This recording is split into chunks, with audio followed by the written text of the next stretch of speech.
because I understand that today the focus is on how is it done.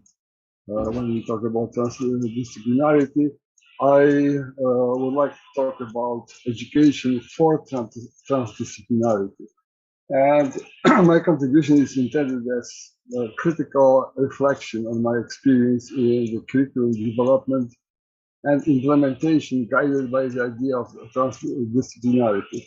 I have to, from the start, I have to say, big part of what I'll be talking about was suspended, was never implemented. I cannot talk about great success, but more about experience in what kind of difficulties this kind of initiative can face. So first I will start from how I understand this concept of multidisciplinarity, interdisciplinarity, and transdisciplinarity. I published some papers on this subject, so I do not talk about here about this for discussion. It is just that I can be understanding what I mean. So when we talk about multidisciplinary inquiry, it is inquiry when there is acknowledgement of the value for different perspectives from different disciplines. So this is just opening to other disciplines, but comparison of or contributions from different disciplines is only at the level of outcomes. Going one step higher, we have interdisciplinary inquiry, where we have basically the same what was below, but we have that in design and implementation of inquiry, we have input from different disciplines, not only at presenting the outcomes, but there is some interaction of contributions at the level of inquiry or research. So here we have what is important, that still we don't have any changes of methodology. Yeah, we have that contributing disciplines maintain their independent autonomous methodologies, and the division here is at epistemic level. And when I talk about transdisciplinary inquiry, it is step up where we have uniform conceptual framework and methodology. Of course, this is some kind of ideal situation. I don't claim that we have very clear description of how to do this. I try to present it in my publications how possibly it can be done, but it doesn't mean that there is clearly transdisciplinary research already done. Yeah, this is more like goal. And within transdisciplinary inquiry, even if the goal is some kind of uniform, overarching methodology, still we can expect possible ramifications, but these ramifications are reflecting ontological distinctions, not epistemological distinctions, which were in the level of interdisciplinary inquiry. But this, when I'm talking about ontological distinctions, I mean different levels of complexity. So this is basically how I understand these terms: multidisciplinary, interdisciplinary, and transdisciplinary. And of course, for me, the goal when we talk about education is to provide education which prepares for transdisciplinary inquiry. And to some extent, there is a very long tradition of epistemic unity in education, which can be associated with liberal arts curriculum. It goes 1500 years back to times of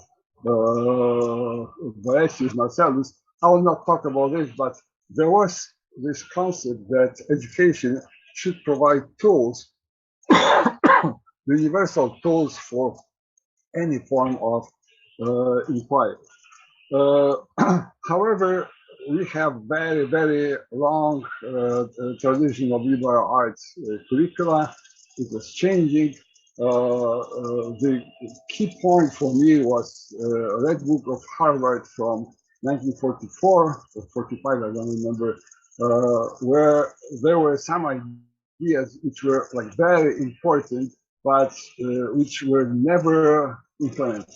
These ideas of Red Book of Harvard, basically we can find already some recognition of the importance of transdisciplinarity. And what is the problem? Even if in Red Book of Harvard there were some ideas to give students education in which they can see how we can put together methodologies. In this case was mainly methodologies which would be uniting science and technology on one side, and on the other side methodology of humanities and social sciences. The big problem was that all the time these attempts were interpreted as need for distribution of subject of study, which in American universities is called general education distribution. And basically every university has some kind of general education program. Every American university, the same would be, for instance, in Japan. But the main problem was that very often there were discussions of this distribution, what kind of distribution we should give. But there was nothing about integration of knowledge.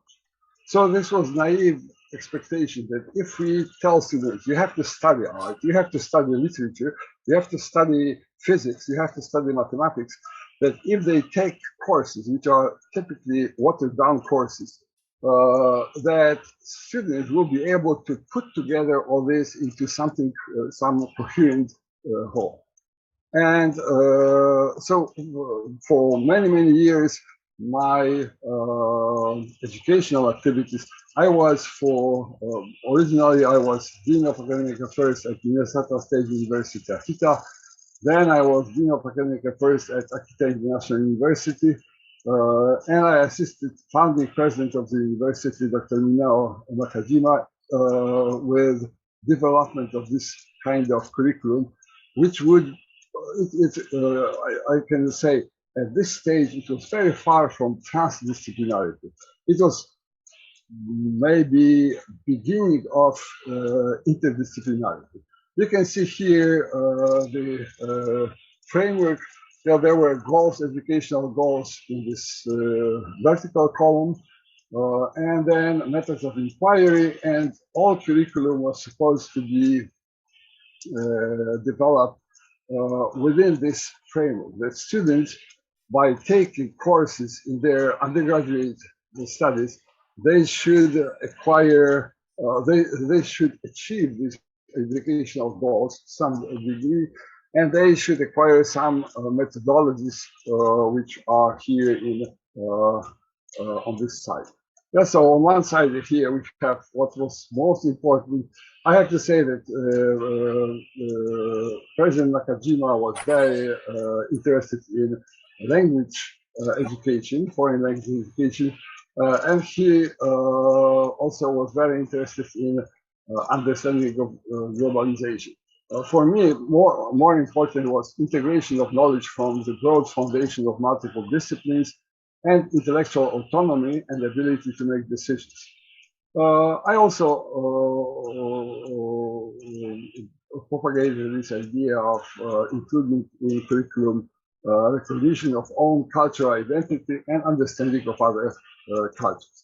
So this was implemented. Now, for many years at AIU, it started 2004. basically within less than a decade, in 2012 was it became one of top universities in Japan from the point of view of education. So this was very successful, but basically very soon other universities followed. You have to know that in Japan in 1990s, most of Japanese universities got rid of any kind of general education. There was very strong push for specialization. And when we started, we revived the idea of liberal arts education. So the Japanese name of our university is Kokusai Kyoyo Daigaku, which means International Liberal Arts University. So this was success, but within like about a decade, it started to be like implemented in many universities in Japan. So how we could implement these ideas? First, what you can see here, this is just a framework. For each of goals, there was quite detailed 1 or 2 page description of what is the meaning of this goals. So it was much more specific than just 1 sentence description. And it was important to have frequent discussions at faculty development sessions. There was, we started big work on assessment methods, and this was a very challenging part. The issue was how we can assess when we can claim that a given goal has been achieved in some course. What I managed to push for this, and it was almost completely implemented, was a requirement that all course syllabi have to include a statement about the realization of goals and identification of the methods of inquiry acquired in the course. So I was saying, okay, you cannot write, for instance, that my students are studying, for instance, history of Europe. The goal is not to study. You have to write what actually they learned. It means what kind of methods they learned in your course, and how you can claim that they could understand history of Europe. So this is how this was done. As I said, for me, most important was second goal, and you can see that here is this integration is something about interdisciplinarity or transdisciplinarity. But this part was most difficult to actually to achieve. There is some kind of tendency everywhere to build walls, and it is not easy to change this tendency. Nobody wants others watching over your shoulder what you are doing. And of course, the idea was not to watch what I always try to encourage faculty to work together. And it doesn't mean that they will be watching you what you are doing, but that you can discuss how you can achieve some goals together in courses which are different. My experience was showing that typically students have even more or even stronger tendency to put everything in separate boxes. And sometimes I was teaching 2 courses, and when I was asking students who I knew that they were taking my other course, they were not thinking about using what they are learning in the other course for the second course. So here it is. I was not very satisfied with achievement of the second goal. It still was more at the level of distribution than integration. I tried to propagate, but this was not very successful, to create selection of the key concepts to build the common conceptual framework for curriculum over this concept. The big problem is that typically people bring very often concepts which are like buzzwords, which do not have real meaning for them.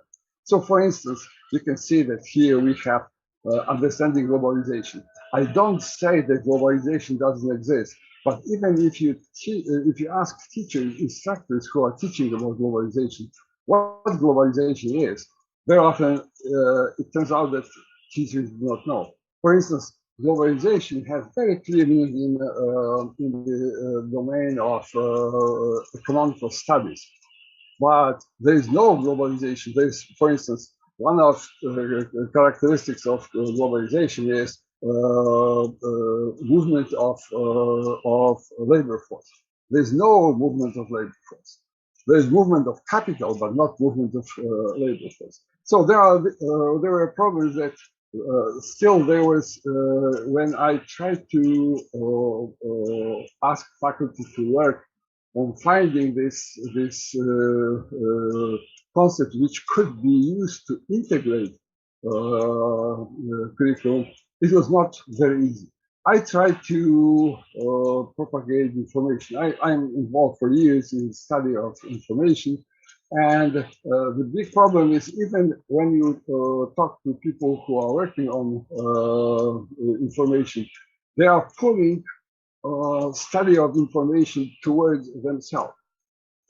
It's very difficult to find common language, even within this group of people who all are working in information science or information studies.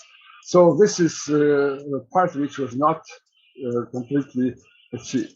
And founding president of AIU passed away in 2013. I stepped down as dean of academic affairs, but I had second chance. The second chance was that because other universities started to follow, and they were doing basically whatever we were doing from the beginning. So we had, I was charged, I was, again, dean of academic affairs, I was charged to reestablish the pioneer reputation of AIU. So I propose this new major concentration, fusion of science, technology, and humanities. So my argumentation was based on changes in job market, that there is increasing, very fast increasing need for non-routine cognitive type of work.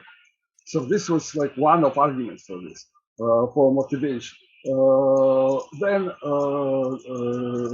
I was promoting this idea that the most important part of what is a safe occupation is interface between machines or IT and human beings.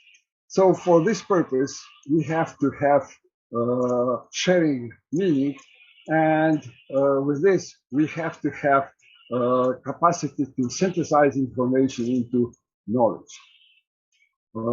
So this was like motivation. Again, I was trying to eliminate concept of distribution and to saturate all this work with integration to synthesize knowledge. So one of these elements was I could find precedents, but precedents in very specific type. Everybody knows about STEM initiatives. Yeah, this is propagation of the study of science, technology, engineering, and mathematics. And some design schools introduced programs in STEAM. STEAM was addition of A, which was art. But this was mainly for graduate schools. All this started from STEAM program at the University of Connecticut, later Royal College of Art in London, #1 graduate program in design in the world, initiated own STEAM program. They hired Jony Ive, Chief Design Officer in Apple, as Chancellor for RCA to develop this program. So we could see that there is some kind of recognition, it helped to promote this idea. So this fusion of science, technology, and humanities major was supposed to have some prerequisite courses which were teaching students abstract thinking, familiarity with methods of natural sciences, and some level of understanding of the role of cultural values. And then core courses were supposed to consist, here you have the list. Course 1, symmetry, addressing the question, what is not changing when everything is changing? Course 2, beauty and truth, addressing the question, what is the relation between truth and beauty? Dimensions of reality, answering the question, what is the role of space and time in our comprehension and exploration of reality? Then unity in diversity, I don't have to tell you, this is motto of European Union. Addressing the question, what is the relation between diversity and relativity and homogeneity, universality? And course 5, transcending limitations, addressing the question, what are our humanity limits and how to overcome them? And finally, technology as a link between natural and artificial, addressing the questions, can we engineer reality? Is a distinction between natural and artificial losing its meaning? Is there any danger of the lost identity of humanity and its enslavement? So this is basically the list of core courses, and then example of course 1, symmetry. The idea was course would be team taught by several faculty. This was big issue, and probably I had to promise faculty who agreed to work with me that there will be one person in charge of the course, because there was this objection that if there's no one who is owning the course, then everything will fall apart. So I agreed that at the beginning there will be one person in charge. Symmetry, because I'm working on symmetry, it was supposed to be my course, which I will be directing. But then here were 2-3 week segments taught by others. So here, symmetry and structure, legacy of Felix Klein and Erlangen program, symmetry in visual arts, mathematics of symmetry, concept of symmetry in physics from Emmy Netter to Eugene Wigner and beyond, symmetry and symmetry breaking in biology, symmetry as comparison tool in data management, symmetry in language, and questioning ontic structural realism. Some topics were specifically because faculty who was working with me selected. For instance, this last topic was the preference of faculty who were supposed to do it. And for other courses, there are similar sections. So after 2 years of working on this, in late 2018, there was decision to suspend implementation of this. The main objection was that this is difficult to understand for governmental organizations which are sponsoring, which are giving funds, and to explain to parents. So this part was not really implemented in the classroom, but it was prepared for implementation. Okay, that's basically all, because I think I used all my time.